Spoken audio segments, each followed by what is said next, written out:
విద్యార్థికి 10,000 రూపాయలు ఇస్తామన్నారు. ఏది దాని ప్రస్తావన? దళిత గిరిజన విద్యార్థులకు మోసం, మొత్తం విద్యార్థి లోకానికి మోసం. విద్యా భరోసా కార్డు ప్రస్తావనే లేదు. 100 రోజుల్లో 6 గ్యారెంటీల్లో చెప్పి ఇవాళ విద్యార్థులకు కూడా మీరు తీవ్రమైనటువంటి మోసం చేశారు. ప్రజాపాలన కింద 1,90,00,000 దరఖాస్తులు వచ్చినాయి. వెంటనే రేషన్ కార్డులు ఇస్తామని చెప్పిండ్రు. ఏది రేషన్ కార్డుల ప్రస్తావన ఏది? ఎప్పటి నుంచి ఇస్తారో చెప్పలేదు.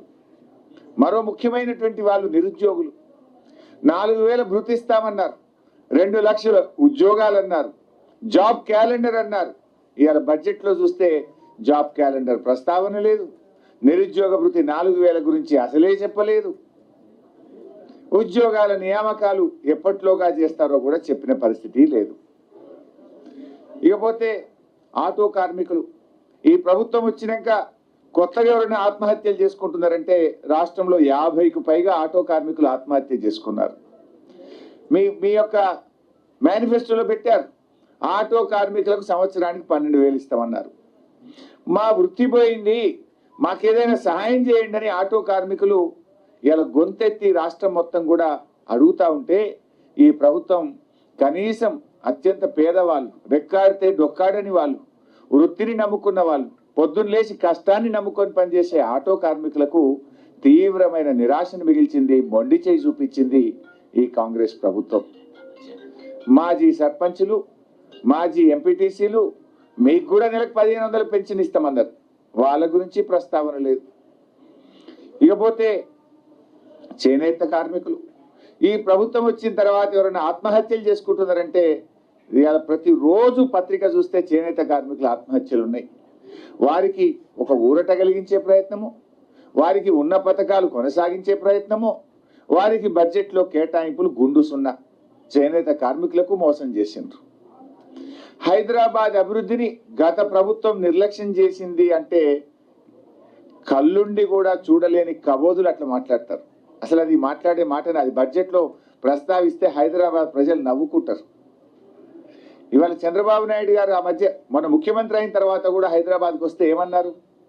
నేను అభివృద్ధి చేశాను, మొన్నటిదాకా పనిచేసిన ప్రభుత్వం నాకంటే బాగా చేసింది అని ఈ రాష్ట్రానికి, ఉమ్మడి రాష్ట్రానికి ముఖ్యమంత్రిగా ఉన్న చంద్రబాబు నాయుడు గారు కూడా కేసీఆర్ గారి అభివృద్ధిని ఆయన కొనియాడారు.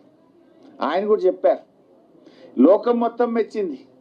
ఇప్పుడు ఎక్కడో ఉన్న రజనీకాంత్ కూడా హైదరాబాద్కి వస్తే సూపర్ స్టార్ రజనీకాంత్ నేను హైదరాబాద్లో ఉన్నానా న్యూయార్క్లో ఉన్నానా అన్నాడు.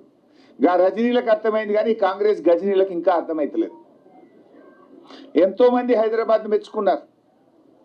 వాస్తవాలు చెప్తే ఆ బడ్జెట్ ఒక అందం ఉంటుంది, ఒక బాధ్యత ఉంటుంది. కానీ హైదరాబాద్ అభివృద్ధి జరగలేదని మాట్లాడడం ఇట్స్ ఎ జోక్. అందుకే కదా హైదరాబాద్లో మొత్తం సీట్లు మమ్మల్ని గెలిపించి మీకు ఒక్క సీటు కూడా ఇవ్వలేదు. కాంగ్రెస్ ప్రభుత్వం ఏ రంగంలో కూడా విజన్ లేదని ఈ బడ్జెట్లో మాకు అర్థమవుతా ఉంది.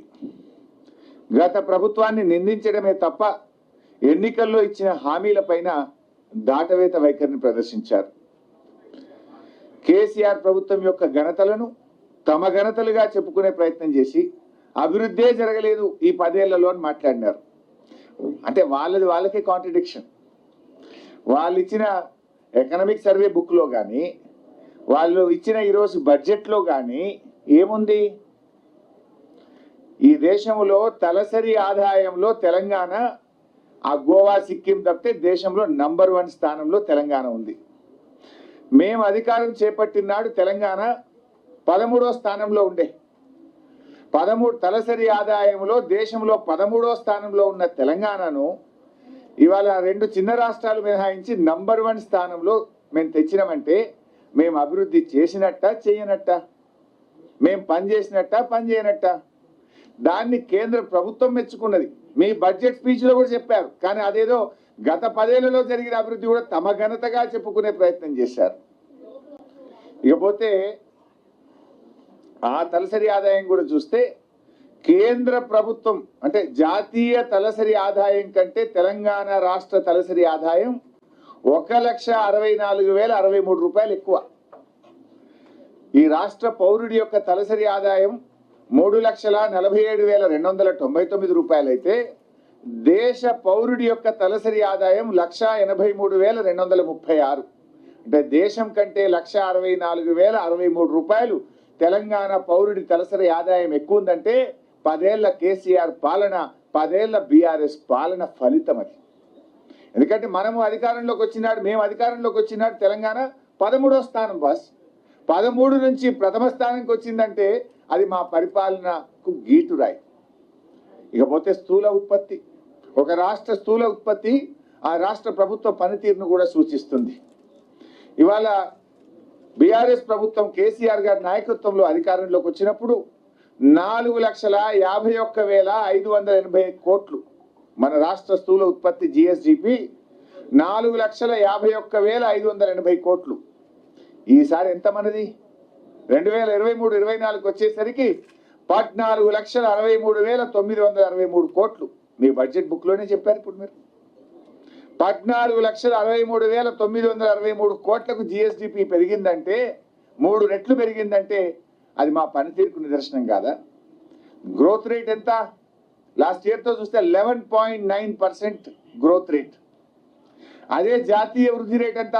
దేశం యొక్క జీడిపి గ్రోత్ రేట్ ఎంత? It is 9.1. దేశం కంటే దాదాపు 2% తెలంగాణ వృద్ధి రేటు ఎక్కువగా ఉందంటే అది మా పనితీరుకు నిదర్శనం. ఇవాళ ఇదొక్కటే కాదు, నీతి ఆయోగ్ ఒక రిపోర్ట్ ఇస్తుంది. ఇది ప్రతి 3 నెలలకు ఇచ్చే రిపోర్ట్, నీతి ఆయోగ్ పబ్లిష్ చేసే బుక్. ఇందులో కూడా ఎంత స్పష్టంగా చెప్పిందంటే, Telangana is the 7th largest state in terms of GSDP and has clocked a CAGR of more than 11%. Since 2015-16, it is one of the fastest growing states in the country. The state's economy has grown at an average annual rate of more than 9% since its formation, which is significantly higher than the growth rate it had attained before its formation as a separate state. ఇంత స్పష్టంగా నీతి ఆయోగ్ కూడా మా ప్రభుత్వ పనితీరును చెప్పింది. అంతేందుకు, వ్యవసాయంలో రాష్ట్రం ఏర్పడిన నాడు 1,27,00,000 మెట్రిక్ టన్నుల ధాన్యం అన్ని కలిపి పండేది. ఇలా 4 కోట్ల మెట్రిక్ టన్నులు అయింది. ఏమైనా మ్యాజిక్ చేస్తే మాత్రమే అవుతుందా? నీళ్ళు ఇస్తే, నాణ్యమైన కరెంట్ ఇస్తే, పెట్టుబడి సాయం చేస్తే, వ్యవసాయాన్ని ప్రోత్సహిస్తే, వ్యవసాయ పనిముట్లు ఇస్తే, డ్రిప్ ఇరిగేషన్ పరికరాలు ఇస్తే, మా పనితీరు వల్ల 1,27,00,000 మెట్రిక్ టన్నులు 4 కోట్ల మెట్రిక్ టన్నులు అయిందంటే మా ప్రభుత్వం పనిచేస్తే జరిగింది కదా. చివరికి ఆడికి పోయింది. వడ్లు కొనం మాకు గోడౌన్లలో జాగలేదని కేంద్ర ప్రభుత్వం చేతులు ఎత్తితే ఢిల్లీకి పోయి ధర్నా చేసేదాకా ఈ రాష్ట్ర వృద్ధి రేటు పెరిగింది కదా, వ్యవసాయ వృద్ధి రేటు పెరిగింది కదా. మేము దేశంలో ఒకప్పుడు Punjab use to be the number 1. పంజాబ్ను తలదన్ని అతి ఎక్కువ వరి ధాన్యం పండించే రాష్ట్రంగా తెలంగాణ ఎదిగిందంటే అది కేసీఆర్ పాలన కాదా? పక్క రాష్ట్రాలు తమిళనాడు, కర్ణాటక మాకు తిండి గింజలు లేవు, జర ఇస్తారా అని తెలంగాణను అడిగే స్థితికి కేసీఆర్ తెలంగాణను చేర్చిండు. కరువు కాటకాలకు నిలయంగా ఉన్న తెలంగాణ దక్షిణ భారతదేశానికి ధాన్యాగారంగా మార్చినమంటే అది మా ప్రభుత్వ పనితీరు కాదా? మీరు 10 ఏళ్ల పనే జరగలేదని చెప్తే అంటే ప్రజలు నవ్వుకోరా? పండిన పంట నిజం కాదా? ధాన్యం రాష్ట్ర ప్రభుత్వం కొన్నది నిజం కాదా? ఇది దాచేస్తే దాగే సత్యమా? మీరు బడ్జెట్లో స్పీచ్లు చెప్పినంత మాత్రాన నిజాలు కాకుండా పోతాయా? నిజాలు అబద్ధాలుగా మారతాయా? రైతు రుణమాఫీ మీరు బడ్జెట్లో చూడండి దయచేసి. రైతు రుణమాఫీ ఏమన్నారు? ఏకకాలంలో చేస్తామని దేవుడి మీద ఒట్లు పెట్టారు. 15th ఆగస్టు కల్లా చేస్తామన్నారు. నేను కూడా నిజంగానే చేస్తారు కదా, దేవుడి మీద ఒట్టు పెట్టింది కదా, మాట తప్పరని నమ్మాను.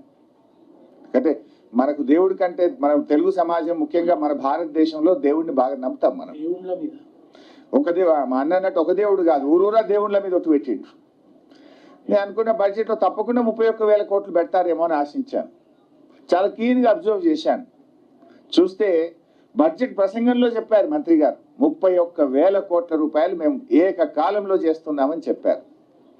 నిజం కేటాయింపులు చూశాను నేను వెళ్ళి. కేటాయింపులు చూస్తే మాత్రం 15,470 కోట్ల రూపాయలు మాత్రమే కేటాయించారు.